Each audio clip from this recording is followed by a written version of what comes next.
Sa bawat isa, tayo po ay magpasalamat muna sa Panginoon. Purihin ang Diyos sa bagong buhay na ipinahiram niya sa atin, mga kapatid. Bagong pag-asa na ipinapadama sa atin ng Panginoon. Salamat sa Diyos sa kanyang kabutihan. Mga kapatid, meron tayong mga ipinanalangin na ipinagkaloob sa atin ng Diyos. Pero mas marami yung mga bagay na hindi naman natin hiniling, hindi natin ipinag-pray, pero ibinigay pa rin ng Diyos sa atin. Dahil alam ng Diyos yung pangangailangan ng kanyang mga anak. Purihin ang Panginoon. Dakilang Diyos, purihin kayo, Panginoon, sa umagang ito. Salamat sa lahat ng mga pagpapala. Salamat, Panginoon, sa kabutihan ninyo. Salamat sa pagpapatawad, Panginoon. Salamat sa pang-uunawa na kahit minsan ay kami nagkakamali sa inyong harapan, kami nagkukulang, Panginoon, kami nawawalan ng pananampalataya. Ngunit nananatili kang tapat sa amin, lagi nyo kaming hinahawakan, Panginoon. Hindi nyo kami iniiwan, hindi nyo kami pinababayaan. Laging nandyan kayo, Panginoon. Salamat, O God, dahil kayo yung Diyos na mapagmahal, na maunawain. Kayo yung Diyos na umabot sa amin, Panginoon. Hayaan ninyo na sa umagang ito ay gabayan kami ng banal na Espiritu sa pag-aaral ng inyong mga salita at bigyan kami ng mapagpakumbang puso upang matanggap namin ano ba yung pagtuturo ninyo sa umagang ito, Panginoon. Pagpalain niyo ang mga kapatid na nakikinig, Panginoon. Buksan ninyo ang kanilang puso at pumasok sa kanila ang inyong mga salita at maisapamuhay ito, Panginoon. Salamat, Panginoon. Purihin ka. In Jesus' name we pray. Amen. Awit muna tayo sa Panginoon. Pusong dalisay ang aking nais, dalikain, O Diyos, para sa akin. Pusong dalisay ang aking nais, dalikain, O Diyos, para sa akin. Isang pusong tapat na sa'yo'y nagmamahal, isang pusong sa'yo'y walang alinlangan, isang pusong itinitibok na ika'y parangalan. Handog ko'y pagpupuri sa'yo lamang, Jesus. A pure heart, that's what I long for. A heart that follows hard after thee. A pure heart, that's what I long for. A heart that follows hard after thee. A heart that hides your word so that sin may not come in. A heart that's undivided, but one you rule and reign. A heart that beats compassion, that pleases you, my Lord. A sweet aroma of worship that rises to your throne. heart that beats compassion and pleases you, my Lord, a sweet aroma of worship that rises to your throne. A sweet aroma of worship that rises to your throne.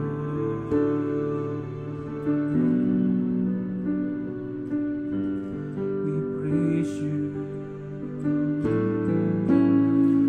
oh Lord, we honor your name. We praise your name. Hallelujah. Purihin ka, Panginoon.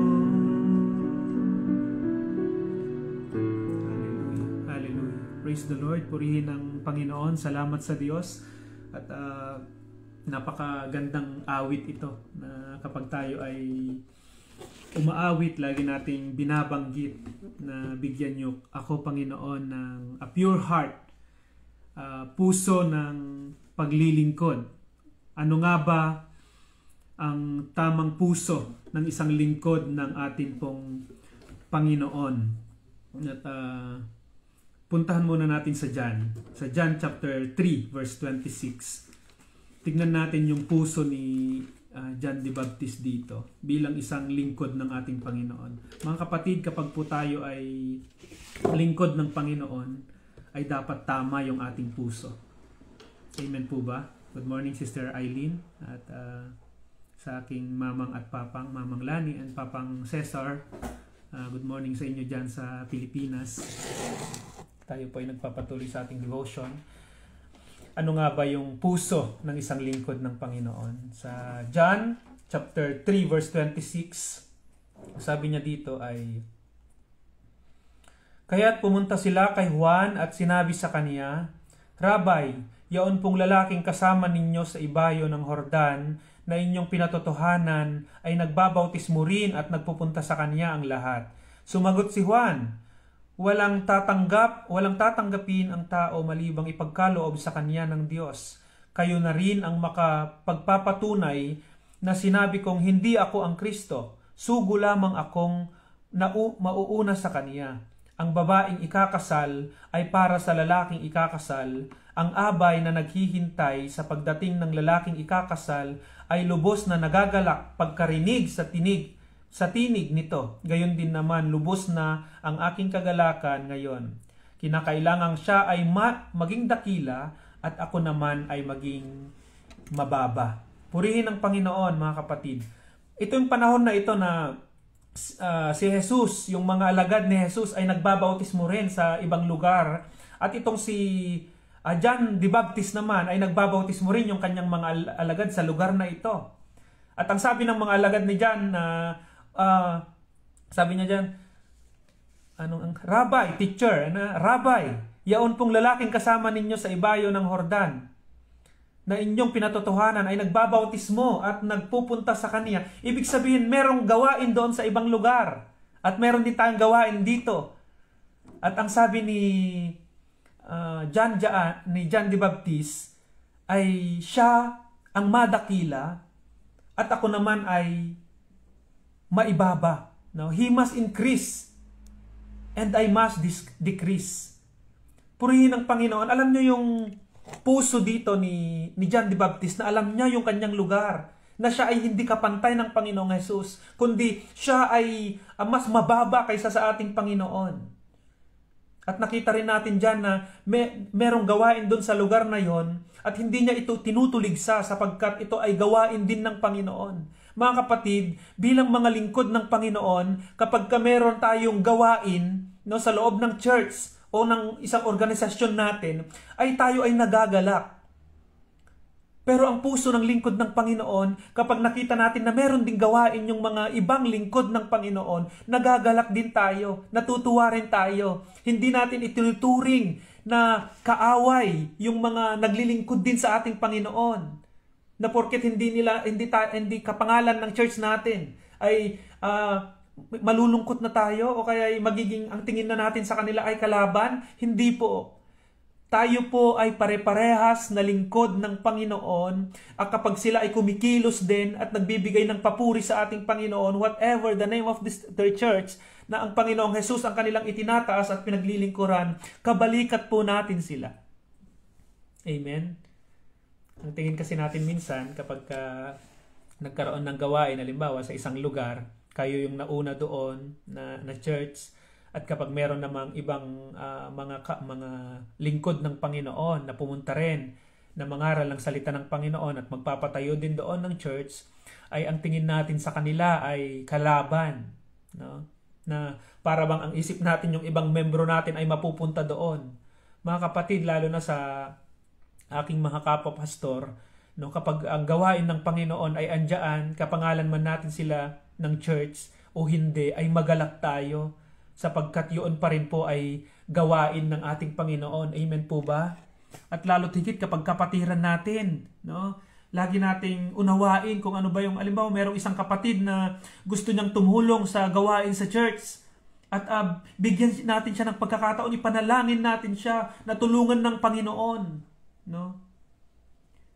Na magampanan yung kanyang ninanais, yung kanyang desire na maglingkod din sa ating Panginoon. Kaya may mga manggagawa minsan, may mga church brethren sa loob ng church na gusto rin nilang pumasok sa ganitong ministry. Pastor, gusto ko rin tumugtog. Pastor, gusto ko rin maging part ng ganitong ministry. At minsan ay nakatingin tayo sa kanilang mga past, kaya hindi natin sila pinapahintulutan, no? Pero ang Panginoon lagi ay nakatingin lagi siya sa desire ng puso, na kapag ang lingkod ng Panginoon ay nag-desire na maglingkod sa ating Panginoon, ay bigyan natin ng pagkakataon. Huwag nating i-judge kung ano man yung nagawa nila in the past. Ang tignan natin ay yung ginagawa nila ngayon. Tulad ng ating Panginoong Jesus, nang sabi niya ay, hindi ko na tinitignan yung past mo. Nilimot ko na yan. Ang tinitignan ko ngayon ay yung ikaw. Ang binabanggit ko po mga kapatid ay tamang puso ng isang lingkod ng Panginoon. Kung paano tayo umunawa, kung paano tayo tumingin sa mga kapwa natin sa bawat sitwasyon, no? Kaya dito ang sabi ni John the Baptist, I must decrease and he must increase.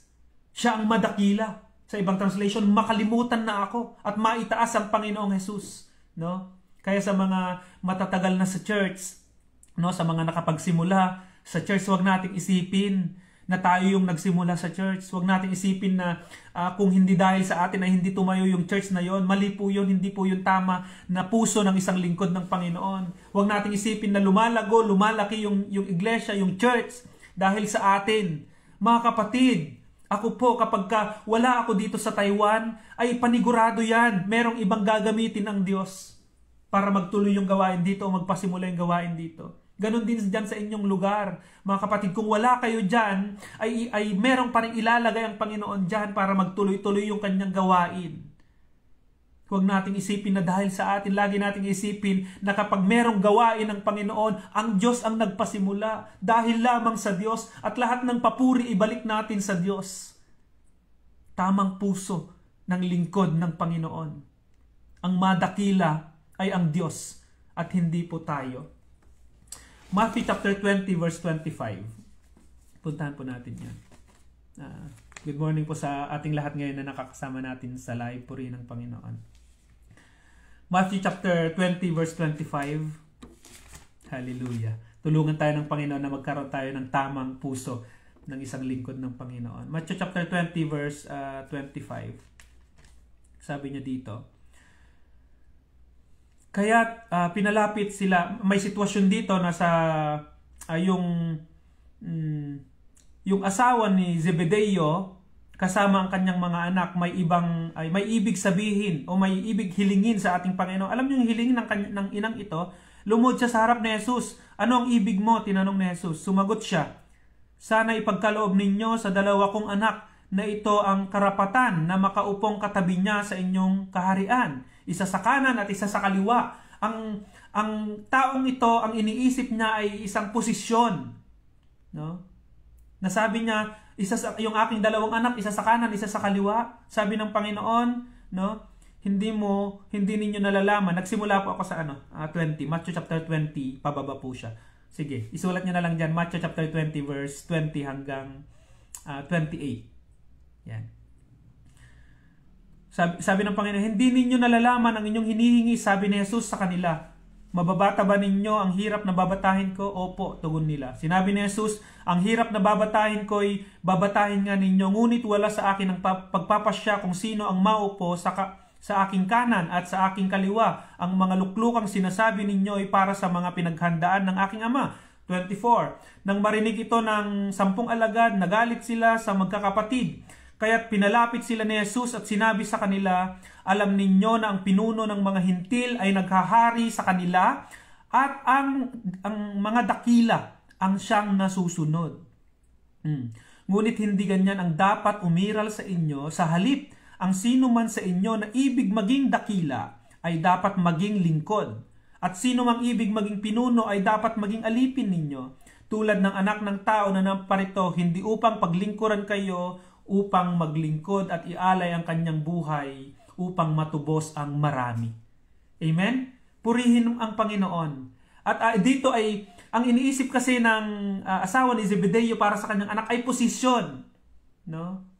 Minsan, kaya sa umagang ito ay tinatama natin yung ating puso upang sa ganon tayo po, sa mga naglilingkod sa church, sa mga nasa church, mga kapatid, na naghahangad na magkaroon ng ministry, huwag sanang dumating sa point na maiisip natin na yung ministry na yun ay maging posisyon, na maiisip natin na mas mataas tayo kaysa sa iba.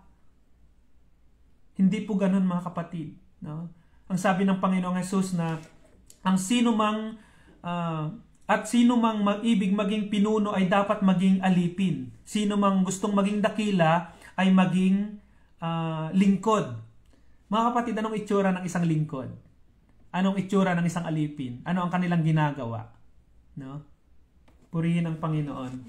At sige, puntahan natin sa, merong isang binabanggit sa 2 Timothy chapter 2, verse 3 and 4. Salamat po sa nagsusulat. Good morning po sa bawat isa, Sister Eileen. Good morning po sa inyo. Sa aking asawa, Sister Love. At hindi ko ma-scroll. Nakita ko rin kanina dyan si Joshua. Ayan, good morning sa inyo. Si Ate Shirley. Ayan. Si Ninang Gigi, andyan na rin. Si Shirley Salcedo. Sister Eileen. Sister Rose. At sino pa yung mga nandito? Ninang Gigi. Jess Vlog, kapatid. Purihin ang Panginoon sa inyong pakikiisa at isang encouragement din sa akin na makapagpatuloy at andyan kayo na laging nakasubaybay din at yung mga nanonood din kapag off live, yung mga nagre-rewind sa mga video na ito. Sige, magpatuloy na po tayo, mga kapatid. Nagalak lang ako sa Panginoon dahil isang kagalakan din na maka-fellowship kayo sa live devotion, mga kapatid. 2 Timothy chapter 2. 2 Timothy chapter 2 verse 3 to 4. Magpakasakit ka tulad ng isang mabuting kawal ni Kristo Jesus. Ang isang kawal ay hindi dapat makialam sa mga bagay na walang kaugnayan sa pagiging kawal. Sa halip, dapat niyang sikaping magbigay lugod sa kanyang pinuno. A soldier not affair to affil ano yan? Sabi niya, soldier get not involved in civilian affairs. He wants to please his commanding officer. No? Kapag daw yung isang sundalo, ay ang lagi niyang gusto ay mapagluguran yung kanyang pinuno. Nasunod, mga kapatid, yun yung isang ugali ng mga men in uniform, no? Natutunan nilang sumunod kung sino yung nakakataas sa kanila, nakikilala nila kung sino yung nakakataas sa kanila. At ang isang lingkod ng Panginoon, sabi niya ay maging tulad din, be a good soldier of Christ Jesus. No one as a soldier gets involved in civilian affairs. He wants to please his commanding officer. Napakaganda yung pagkabigkas niya sa English, na dapat tayo ay nasunod talaga. Alam natin yung katungkulan natin, yung kalalagayan natin, na tayo ay lingkod ng Panginoon. na dapat tayong sumusunod. Ano ba yung kagustuhan ng Panginoon? Colossians 3:23, in all you do, whatever you do, do it heartily to the Lord. Na parang ginagawa mo ito para sa ating Panginoon. Ang tamang puso ng lingkod ng Panginoon, mga kapatid, ay kapag meron kang ginawang isang bagay, ay naiisip mo na yun ay para sa Panginoon, na ginagawa mo iyon sa Panginoon. At inaasahan ng Diyos, you will do your best, no? For the Lord. Purihin ng Panginoon. At now, bakit nga ba itinatama ng Diyos yung ating puso sa paglilingkod? Kahit sa lingkod yan, ngayon po ay election na naman. At ang nakikita sa isang lingkod, whoever wants to be great must become a servant. Kaya tinatawag natin sila na a servant leader. No? Hindi lang sila leader, kundi sila ay mga namumuno na naglilingkod din. Kaya idalangin din natin sa Panginoon na bawat candidate for election ay andun yung kanilang puso talaga din na maglingkod talaga sa mga kababayan, sa mga andun yung hangarin na malinis, merong malinis na puso. No? Tulad ng isang kanta kanina na, a heart that hides your words so that sin may not come in. Ganun yung lingkod ng mga lingkod ng Panginoon, no? A heart that hides your words, so that sin may not come in. A heart that undivided, but one you rule and reign. A heart that not undivided, and a heart that you rule and reign. Yun yung puso ng isang lingkod ng Panginoon, handang sumunod sa Panginoon. Amen. Kapag tayo ay tinatama ng Panginoon, handa ba tayong sumunod? Or mas mataas yung pride natin? Minsan nakakita tayo ng mga, ay ito na yung gawin natin. Minsan sa loob ng church, kapag nagkaroon ng meeting, nagkaisa, no? Ito na yung natin, pagkaisahan natin, ito na yung gagawin natin. Ang tanong po dyan ay, yan ba talaga yung nais na ipagawa ng Panginoon? Kapag ba binasag ng Panginoon yung inyong napagkaisahan at ito yung nais ng Panginoon, ay willing ba kayo na sumunod sa Panginoon? Kapag may nais kayo na gusto nyong gawin sa, alimbawa, yung mga kabataan minsan nagpipray sila, Lord, sana siya na ang magiging boyfriend ko, siya na ang magiging girlfriend ko. No? Lord, please Lord, ibigay mo na siya. Ibigay mo na siya sa akin. Dahil yun talaga yung ano mo, yung ginugusto mo. Pero yun ba yung ginugusto ng Diyos para sa iyo? Amen. Natanong mo na bang Panginoon, Lord, ito ba yung nais mo? No? Ang dami nating pangarap sa buhay. Ang dami nating mga plano, mga nais na gawin sa ating buhay. Natanong mo na bang Panginoon, yun ba talaga ang nais ng Diyos para sa iyong buhay? No? Let us always the will of the Lord. Alam niyo, pagpasok niyo sa Isabela, sa Pilipinas, may nakasulat doon na Thy will be done. Thy will be done. Yung kagustuhan sana ng Panginoon ang mapangyari sa ating buhay. Kaya lalo na sa mga kapwa ko pastor, sa mga namumuno sa bawat iglesia, lagi tayong magkaroon ng puso na sumunod sa kagustuhan ng Panginoon. Alam niyo yung napag-aralan natin sa Aklat ng Mga Gawa, si Apostol Pedro ay kasama ang ibang mga kapatid, pumunta sila doon sa lugar ng mga hentil, na kung saan yung relihiyon noon na Hudyo ay pinagbabawal nila na itong mga preachers, yung mga kapatid na mga Hudyo, ay pinagbabawalan silang mangaral doon sa Gentiles. No? Pero ang leading ng Panginoon kay Pedro ay mangaral doon sa mga Gentiles.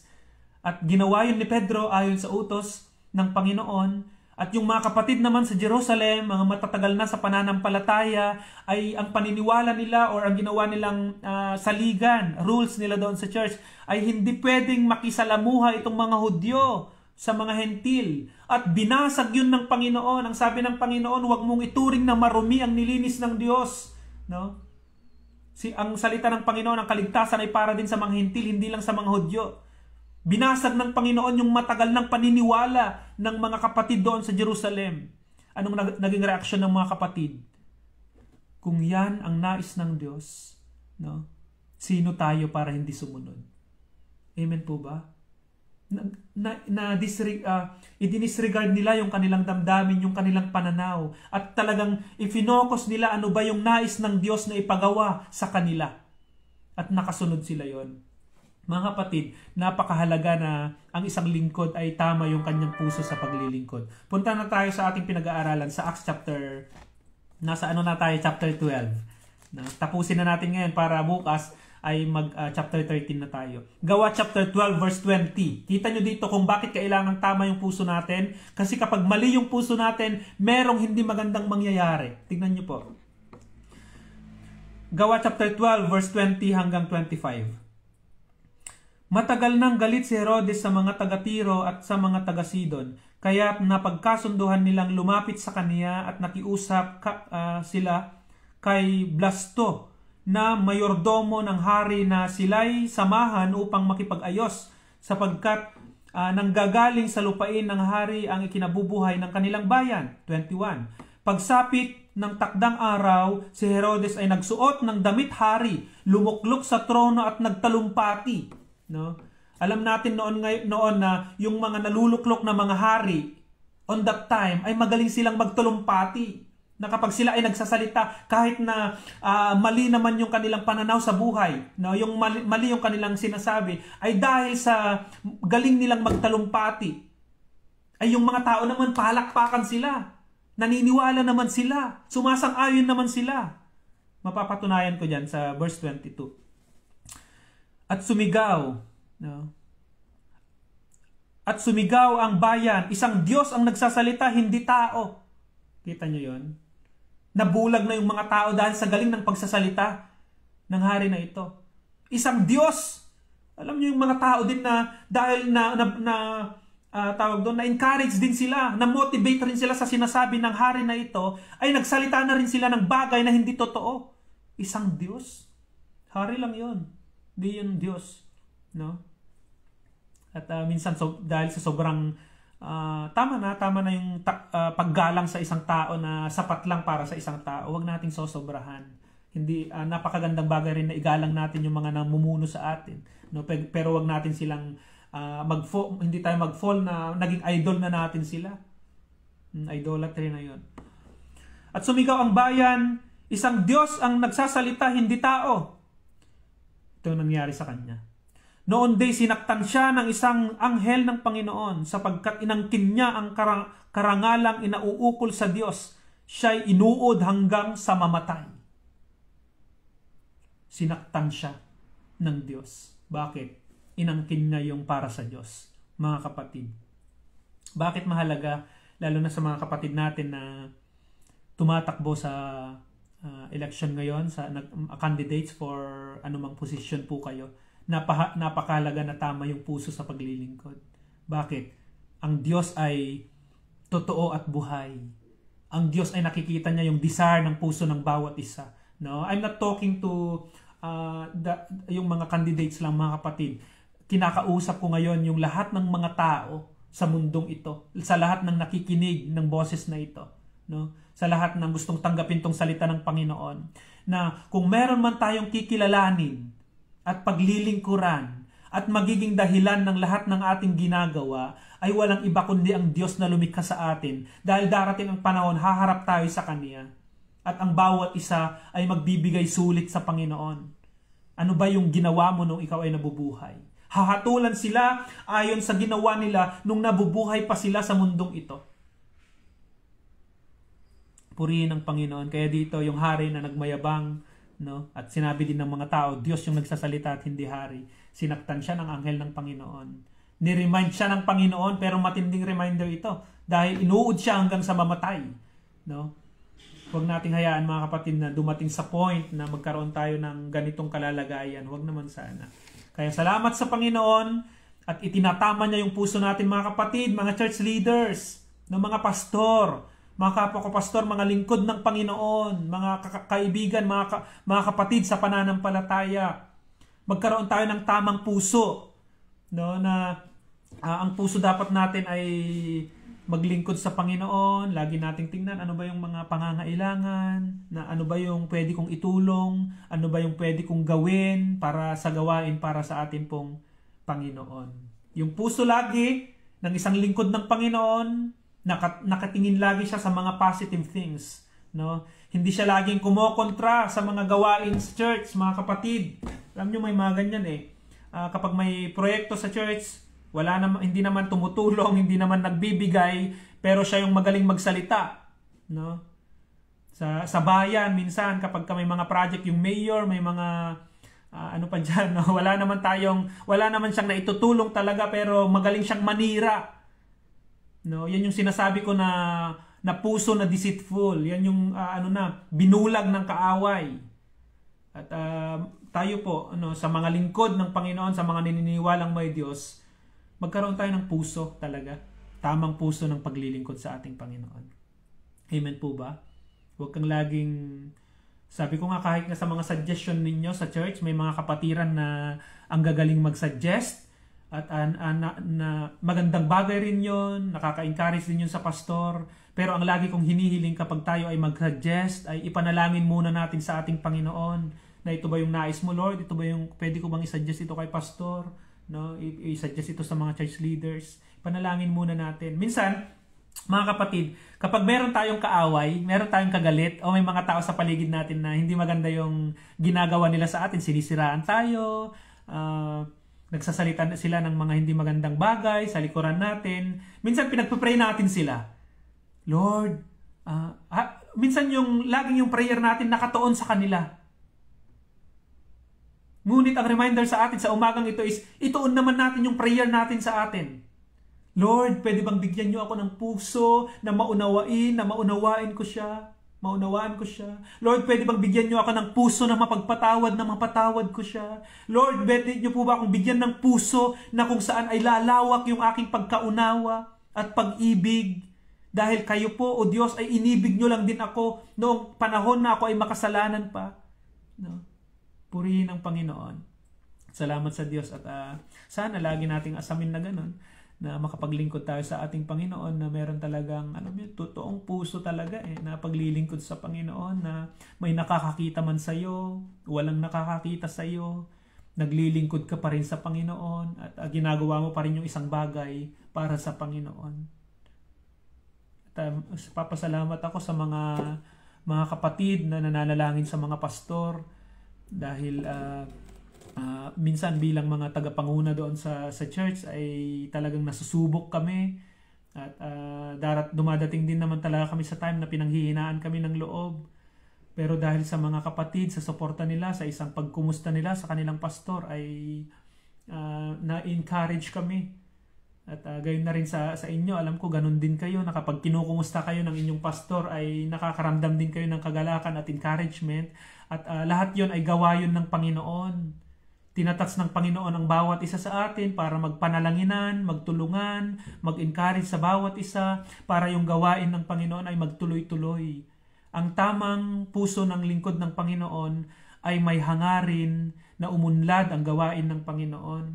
Ang tamang puso ng lingkod ng Panginoon, lagi siyang nakatingin kung ano yung pwede niyang maitulong sa loob ng iglesia o sa bawat gawain. Hindi laging financial, no? Kalimitan dyan ay yung prayers natin, yung presensya natin, mga kapatid. Tamang puso ng isang lingkod ng Panginoon. Salamat po sa bawat isa sa atin. Tayo po ay manalangin. Dakilang Diyos na makapangyarihan sa lahat, Lord, sa umagang ito ay hinihiling namin na bigyan niyo po kami ng puso na mapagpakumbaba, pusong dalisay, hindi hati, Panginoon, na puso. Puso, Panginoon, na merong willingness na maglingkod sa inyo, may nakakakita man o wala, Panginoon. Puso na mapagpatawad, puso na kayang umunawa, Panginoon. At Lord, itama niyo po kami sa tuwing kami po ay nagkakamali. May mga bagay-bagay na iniisip kami na akala namin ito na yung tama, ito na yung dapat na gawin. Pero hayaan ninyo, Panginoon, na lagi kaming tumingin sa inyong kagustuhan, sa inyong plano, Panginoon, sa inyong will, O God. Salamat, Panginoon, sa mga kapatid ko na patuloy na nagkakaroon ng willingness na matuto sa inyong salita, maitanim yung salita ninyo sa kanilang puso at maisabuhay nila ito, Panginoon. Lord, you know the hearts of everybody, Lord. Kung meron mang nakakaalam ng aming puso, ay kayo po yun, O Diyos, kasi kayo po ang lumikha ng aming puso. At anuman yung mga hangarin namin, Panginoon, hayaan ninyo na maging mabangong samyo ito sa inyong harapan at laging nakaalay, nakaangkla ito, Panginoon, sa inyong kagustuhan. Purihin ka, O Diyos. Pinapanalangin din namin ang Church of Christ Taiwan. Kayo po ang mag-provide ng lahat ng pangangailangan namin na ito sa paghakbang namin sa pananampalataya na kumuha na ng lugar, sambahan, Panginoon, bahay dalanginan dito sa bansang ito. Lord, kayo po ang magbigay ng kalakasan sa amin, makapanampalataya kami sa inyo, at maniwala kami na kayo po ang mag-provide, Panginoon, sa lahat ng kakailanganin na ito. Kayo po ang kumilos sa mga kapatid at maging bahagi sila sa gawain ito. Purihin ka, anumang pangangailangan ng mga kapatid ko, Panginoon, alam niyo po iyan, kayo po ang mag-provide, kayo po ang magpagaling sa kanila, kayo po ang laging sumama, gumabay sa kanila. May mga kapatid ako na nalulungkot ngayon, Panginoon, dahil sa mga sitwasyon na kanilang pinagdadaanan, Lord. I pray, O God, that you will guide them. Panginoon, dinadalangin ko, O God, na puspusin ninyo sila ng kagalakan, na anumang sitwasyon ang kanilang pinagdadaanan ngayon. Lord, I pray that you will heal their heart, O God, that you will fill their hearts with gladness and joy. Malagpasan nila, Panginoon, ang mga pagsubok na pinagdadaanan nila ngayon. Purihin ka at mag-provide ka din sa kanila, Panginoon. Sa mga nasirang relasyon ng bawat pamilya, Panginoon, kayo po ang bumuo nito. Kayo po ang magturo sa bawat isa na makapagpatawad kami, Panginoon. At makita sa amin yung tunay na puso ng isang lingkod ninyo. In Jesus' name we pray. Amen and amen. Purihin po ang Panginoon at muli po binabati ko kayo. Kapatid na Josefina, good morning po sa inyo. Kapatid na Jenny, purihin ang Diyos. Kapatid na Susan, Josue, magpatuloy sa Panginoon. Palaguin kayo ng Panginoon dyan. Namimiss ko na ang Nakar Church of Christ. Santi, yan. Pastor po yan, purihin ang Panginoon, kay Ate Shirley at iba pa. Ate Rose, salamat sa inyo. At kita-kits po ulit tayo bukas sa oras ding 6:30. At yan, kay Brother Philip, purihin ang Panginoon. Salamat po sa buhay ninyo. Katuwang ko yan si Brother Philip din dito sa Taiwan, kakampany ko. Salamat po at yun na lang masasabi ko, maging totoo tayo. Maging tama ang puso natin bilang isang lingkod ng Panginoon. Bye-bye po, God bless sa inyong lahat. See you bukas po 6:30 in the morning.